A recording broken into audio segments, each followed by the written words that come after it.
And tonight, for the first time, two women will co-anchor a national daily news program on public television. Gwen Ifill and Judy Woodruff will take over the helm of the PBS NewsHour. The pair has covered politics for a combined 7 decades, and the show's relaunch comes with Washington debating a military strike in Syria. Later today, Ifill interviews President Obama on the matter. She just sat down with him 2 weeks ago as well.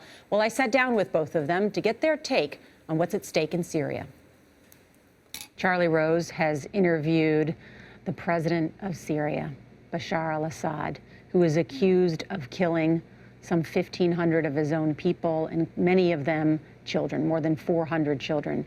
And he is completely denying that he had anything to do with this chemical weapons attack. Do you think that changes the debate? I think it's important that Charlie got that interview. It's important we hear from Bashar al-Assad right now. But it's not surprising that he's saying this. I think we would all be stunned if he acknowledged that he was behind what happened to those innocent civilians a few weeks ago. I don't think it changes anything. I think people expect the regime of Syria to be in complete denial about what's going on. Plus, the people who are worried about this war are not fond of Bashar al-Assad. They are just worried about the slippery slope that the U.S. would get into. Is track 53, punch up 53. Gwen Ifill and Judy Woodruff took over the iconic NewsHour at a critical time as the U.S. prepares for possible war.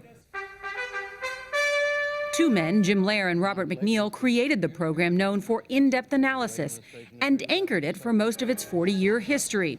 During that time, these veteran women journalists say a lot has changed. Were there times when people said things to you which you thought, oh my gosh, this is unbelievable? When I started out as a reporter, it was the end of the 1960s, early 1970s, and what I faced when I was trying to get a job as a reporter was the news director said, we already have a woman reporter. We don't need another one right now. My very first job and my very first newspaper I got because I came to work as an intern and found a racial slur directed at me at my workspace. And instead of getting insulted and suing or whatever wouldn't have occurred to me at the age of 20, I just hung in there. Ifill began her career at a Boston newspaper in the late 70s. Woodruff started in television covering then-Governor Jimmy Carter in Atlanta.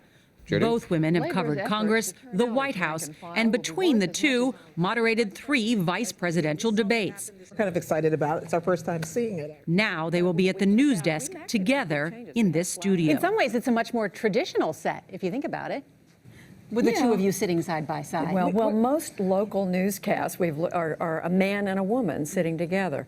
This is not that traditional look. It's 2 people, but it's 2 women. But we're taking our cues from you and Charlie.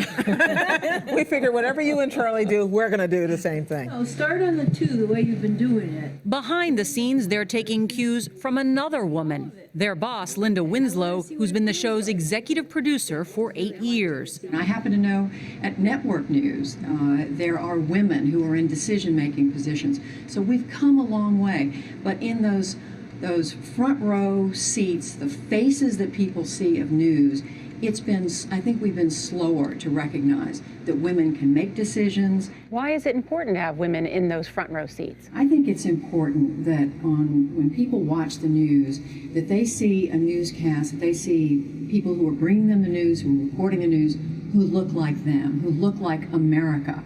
And it's taken a long time, I think, for the television news business to get there.